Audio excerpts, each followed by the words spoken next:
Hello students, crack grade B के online learning platform पे आपका स्वागत है। हम इसमें डिस्कस करेंगे आईएफएससी ग्रेड ए 2024 फेज 2 के all 50 questions. Paper little bit easy कह सकते हैं, टफ नहीं था।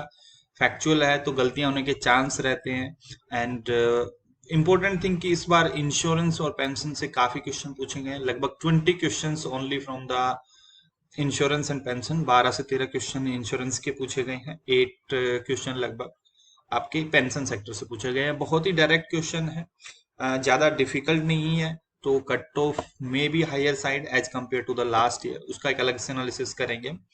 तो maximum limit FDI in insurance sector पूछा गया था, 74%। इजी क्वेश्चन है ये।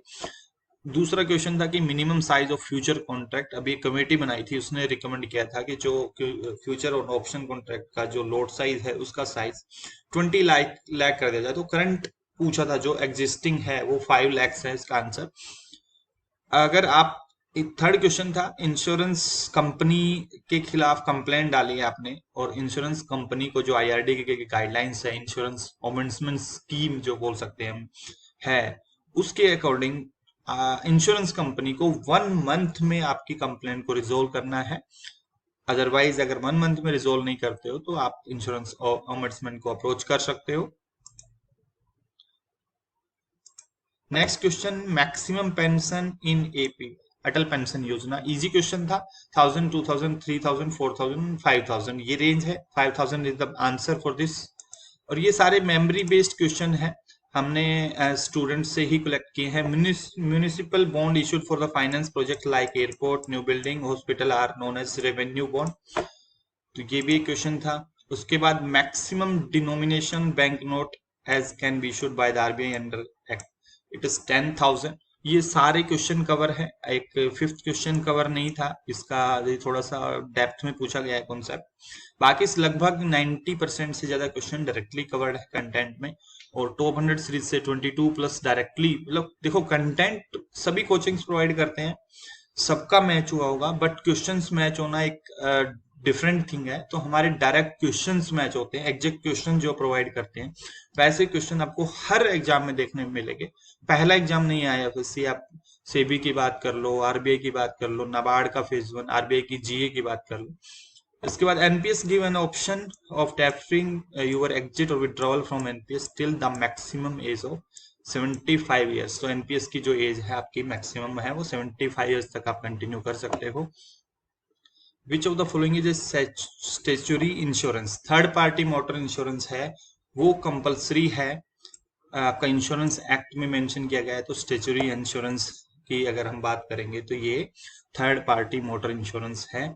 नेक्स्ट क्वेश्चन है कि स्कीम है म्यूचुअल फंड की, जो invest in their own mutual fund और other mutual fund in security. तो फंड ऑफ फंड कहा जाता है उसे, इस स्कीम को। तो ये ऑप्शन दिए हुए थे, hybrid fund, index fund, balance fund, exchange traded fund, ये सब ऑप्शंस थे आपके। Schedule bank is the bank which mention in the second schedule of RBI act. बहुत इजी क्वेश्चन था। टोटल एक्सपेंडिचर माइनस के total receipt except borrowings. Physical deficient का formula दिया गया था। NAFED provides long term finance for which sector, infrastructure. बहुत ही easy question था ये भी। इसके बाद आता है कि basis of settlement of loss where cover is for an amount below the value of the item is known as. So market value को जो सेटलमेंट ऑफ लॉस होता है, जहां पर amount below the value of an item, मतलब जो current value होती है आइटम की उसके बेस पे किया जाता है सेटलमेंट, तो उसको मार्केट वैल्यू उसका सेटलमेंट बोलते हैं। अगर जो न्यू आइटम के इक्वल किया जाता है तो री स्टेटमेंट वैल्यू बोला जाता है, री statement value. Fixed income money market and derivatives association of India है, वॉलेंट्री मार्केट है fixed income money and derivatives market की। तो ये भी इजी क्वेश्चन था, अगर आपने बेसिक भी पढ़े हैं तो आप इजिली अटेम्प्ट कर पाएंगे question. Which of the following is not a function of SEBI पूछा था। तो प्राइमरी डीलर्स को रेगुलेट नहीं करता है, रजिस्टर नहीं करता है, आरबीआई करता है। Settlement risk in forex market, ये क्या जाता है, हर्स्टेट रिस्क, ये एक ऑप्शन था, तो ये इसका राइट आंसर है। फुल फॉर्म आईबीएक्स, बहुत इजी क्वेश्चन था, India international bullion exchange. Which of the following is not correct for NBFC is regulated by RBI. NBFC can not accept demand deposit यहाँ पे आएगा, can not accept demand deposit. ठीक है। Next question था कि NBFC infrastructure finance companies हैं, उनको minimum जो एसेट्स है वो इन्वेस्ट करने हैं, जो इन्वेस्टमेंट करना है वो 75% है उनके इंफ्रास्ट्रक्चर से रिलेटेड होने चाहिए। ये भी आपका टॉप 100 सीरीज में भी कवर था, एनबीएफसी चैप्टर भी पढ़ा होगा। देखो, जब भी आप रेगुलेटरी बॉडी के एग्जाम की प्रिपरेशन कर रहे हो तो आप ये नहीं है कि कोई स्पेसिफिक चैप्टर पढ़ के चले जाओ या स्पेसिफिक कंटेंट, जो सिलेबस के पार्ट है वहां से क्वेश्चन पूछे जाने के चांसेस रहते हैं किसी भी पार्ट से। तो थोड़ा सा आपको लेंदी कंटेंट पढ़ना पड़ता है, बट इतना भी लेंदी नहीं है कि आप कवर न कर पाओ। तो आप सीरियस एस्पायरेंट हो तो आपको ये सब पढ़ना पड़ेगा। जैसे कि बहुत सारे स्टूडेंट्स आप कंप्लेंट कर रहे हैं कि रेगुलेशन से कुछ नहीं आया, इकोनॉमिक सर्वे से कुछ नहीं आया, चाहे बेशक एक क्वेश्चन आया था तो आप को पढ़ना पड़ेगा। चाहे आपको बजट की बात है, बजट से 3-4 क्वेश्चन आए थे लास्ट टाइम, आईएफएससी एक्ट और रेगुलेशन से काफी सारे क्वेश्चन आए थे, इस बार नहीं आए। तो ये हमेशा देखो, हम छोड़ के नहीं जा सकते। बाय चांस अगर इस साल आईएफएससी रेगुलेशन से क्वेश्चन आ जाते, आईएफएससी एक्ट से ज्यादा क्वेश्चन आ जाते, तो लॉस में रहता जो स्टूडेंट जो नहीं पढ़ के गया। Next question, UPS unified pension scheme थी, minimum pension 10 year service complete होने पर 10,000 है। Free look in period for health insurance policy one, और जो है free look in period 30 days है। IFSC are eligible for tax free, कितना tax exemption है, 100% टैक्स एग्जाम्पशन दिया गया था 10 ईयर्स आउट ऑफ 15 ईयर्स में। नेक्स्ट क्वेश्चन था कि उभरते सितारे फंड, उभरते सितारे फंड था वो सिडबी और एक्जिम बैंक के द्वारा स्पॉन्सर किया गया था।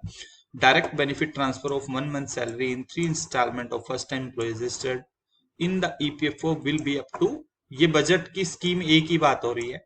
स्कीम ए, स्कीम ए थी जो बजट में, उसका क्या था कि जो मैक्सिमम सब्सिडी है वो 15,000 होगी। डायरेक्ट बेनिफिट ट्रांसफर है वो 1 मंथ सैलरी होगी 3 मंथ में, और वो मैक्सिमम लिमिट रहेगी उसकी 15,000। तो ये आंसर था इसका। नेक्स्ट क्वेश्चन, ये भी इजी डेफिनेशन थी, अगर आपने बेसिक हमारे इंश्योरेंस अवेयरनेस डॉक्यूमेंट को अच्छे से पढ़ा था या लेक्चर भी देखा था। इट इज द री इंश्योरेंस ऑफ द री इंश्योरेंस कंपनी, मतलब री इंश्योरेंस में से एक पार्ट को कम कर देना, मतलब अपने पार्ट को कम कर देती है कंपनी, अपने रिस्क को कम कर देती है। और सीडिंग री इंश्योरर इसको बोला जाता है, सीडिंग द री इंश्योरर। तो रेट्रोसीडेंट इसको नाम दिया जाता है, या रेट्रोसेसनियर इसका नाम दिया जाता है। ये आपको ऑप्शन दिया गया था। नेक्स्ट क्वेश्चन था स्वीट इक्विटी शेयर के बारे में, ये दिया गया था कि a type of equity compensation that companies give to the employees director to recognize their contribution to the company. तो स्वीट इक्विटी शेयर इसका करेक्ट आंसर है। सोलवेंसी रिक्वायरमेंट एज पर आईआरडीए 150 है, ये तो बहुत बार 2-3 जगह कवर किया गया था, आपको कंटेंट में भी पढ़ा, आपने टॉप 100 सीरीज में भी पढ़ा था। ये डेफिनेशन भी हमने टॉप 100 सीरीज में डाली हुई थी, ये भी आपके मोस्ट इंपोर्टेंट बजट एमसीक्यूज में डाले गए थे। Maximum withdrawal allowed for non-linked life pension product during deferment period is 25% है। फर्स्ट 3 years के बाद, आई थिंक 3 years के बाद 25% है मैक्सिमम विड्रॉवल।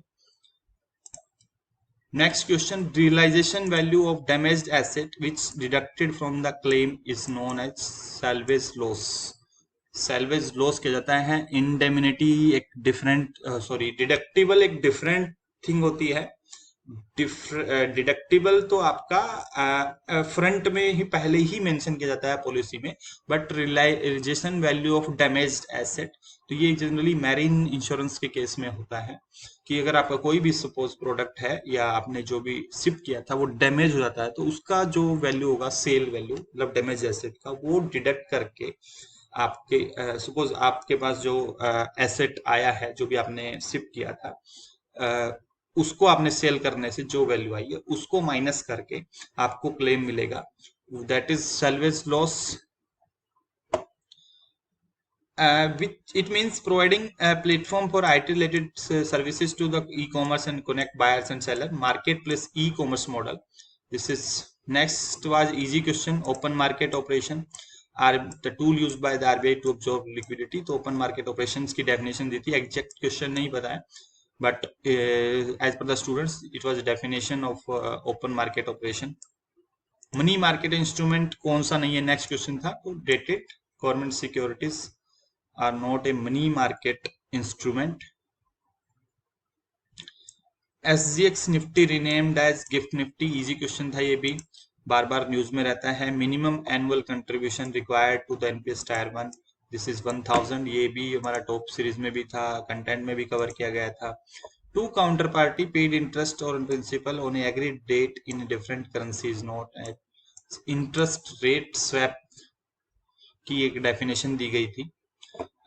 और एग्जैक्ट क्वेश्चंस अगर किसी के पास है तो ये बहुत सारे स्टूडेंट बोले कि करेंसी स्वैप की डेफिनेशन थी, कह रहे हैं कि इंटरेस्ट रेट स्वैप की डेफिनेशन थी यहाँ पर.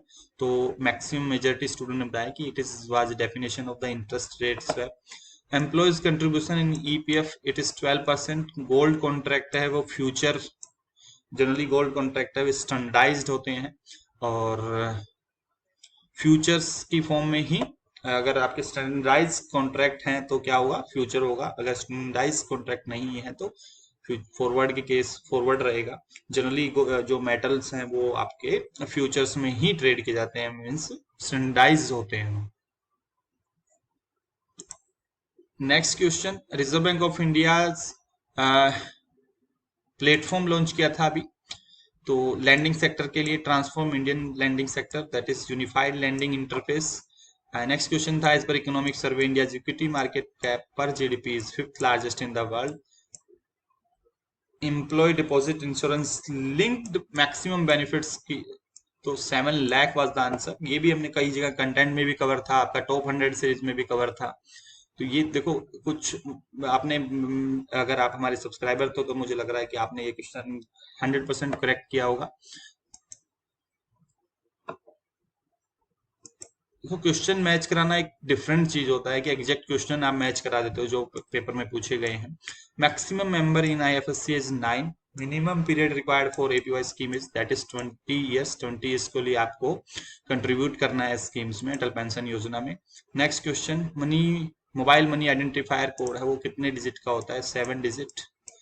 एनपीएस का जो एज क्राइटेरिया है 18 to 70 ईयर्स है. Lock in period for linked insurance product during which period policy are not allowed to be payable or policy held except in case of death or other covered contingencies. linked insurance product है उनका lock in period 5 years होता है. Grace period for life insurance paid monthly के लिए 15 days होता है और annual के लिए 30 days grace period. Grace period में यह क्या है कि आपने सपोज प्रीमियम पे नहीं किया है और 15 दिन लैप्स हो गए हैं, सॉरी 10 डेज लैप्स हो गए हैं आपके, तो आपके पास अभी भी टाइम है 5 डेज का. अगर आप मंथली प्रीमियम पे कर रहे हो, एनुअल है तो आप 30 डेज के अंदर में प्रीमियम पे करके ना 30 डेज से पहले पहले आप पॉलिसी को रिवाइव कर सकते हैं. विच of the following is not a theme of budget, तो एक्सपोर्ट वाज द आंसर. ये भी आपका मोस्ट इंपोर्टेंट एमसीक्यूज में कवर किया गया था, बजट में भी था, बजट के एमसीक्यू सीरीज में भी था. Authorise capital of NHP national housing bank है, वो directly subscribe by the government of India है. आईडीबीआई था जो industrial development bank of India है. फर्स्ट डेवलपमेंट इंस्टीट्यूट है डेवलपमेंट फाइनेंशियल इंस्टीट्यूशन पूछा गया था, डीएफआई डेवलपमेंट फाइनेंशियल इंस्टीट्यूशन, तो ये IDBI is the right answer. Full form of GIFT पूछा गया था, इसको भी बहुत सारे स्टूडेंट गलत करके आए हैं. तो पेपर जब भी फैक्चुअल होता है तो बहुत सारे क्वेश्चन गलत होने के चांस होते हैं, इजी क्वेश्चन को गलत कराते हैं. तो Gujarat international finance tax city was the answer. So these were the 50 questions. If any question is you having doubt or any question is wrong here, you can mention in the comments so that we will rectify our this PDF and we'll share the Telegram channel. So out of 50, 22 plus questions are directly from our top 100 series. And maximum questions are covered in the content. Hardly 1-2 questions are not covered, but maximum questions are covered in our content. So as you are aware that our content is the most specific, most economical, and we don't claim any fake selections. So if you want to subscribe, you can visit our website,